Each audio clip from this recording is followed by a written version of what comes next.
आज हम बात करेंगे फैटी लिवर पे। लिवर हमारी बॉडी का, हमारे इंटरनल सिस्टम का एक लार्जेस्ट ऑर्गन है जो बहुत ज्यादा फंक्शन परफॉर्म कर रहा होता है।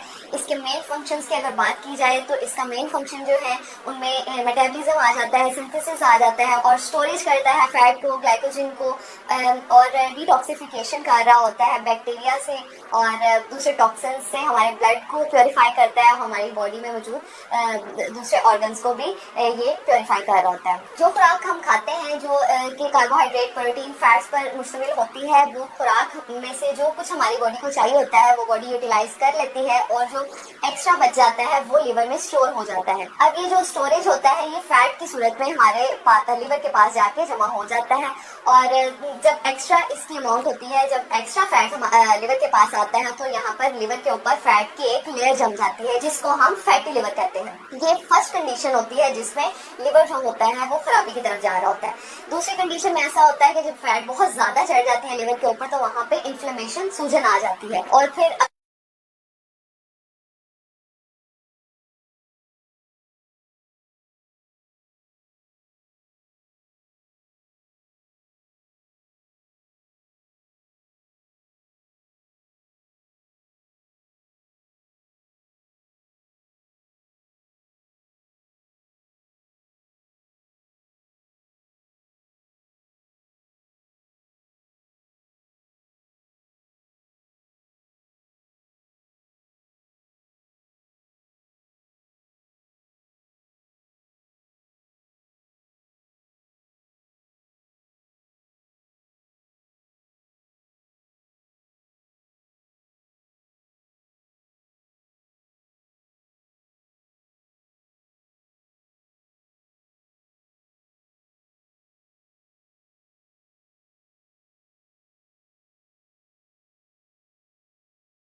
पेन है। इसके अलावा पेशेंट कहते हैं कि उनके सीने में जलन हो रहा है और उनका पेट जो है वो सख्त हो गया है, पेट फूल गया है या फिर उनको बदहजमी रहती है और कमजोरी, थकावट होती है। इसके अलावा लिवर का पेन जो है पेशेंट प्रेजेंट करते हैं हमारे पास कि उनको पसलियों के नीचे अपर एब्डोमेन में ये पेन फील हो रहा है। कि जो मेन कॉजेज है वो शुगर कंजप्शन है, कार्बोहाइड्रेट कंजप्शन है।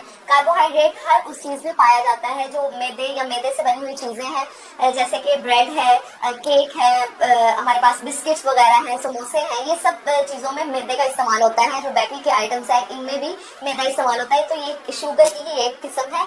तो इनके इस्तेमाल से फैटी लिवर जो है वो कॉज होता है। इसके अलावा ओमेगा 6 रिच ऑयल जो है उनके इस्तेमाल से भी फैटी लिवर का इशू हो जाता है। इसके अलावा और कंडीशंस हैं जिनमें प्रोसेस्ड फूड हम बहुत ज्यादा इस्तेमाल करते हैं या फिर पैकेज्ड फूड जो कि हमारे पास पैकेज में होता है, जैसे कि केचप है, जूसेस वगैरह हैं, इनमें बहुत ज्यादा शुगर होती है, फ्रुक्टोज का लेवल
से प्रिवेंट करें।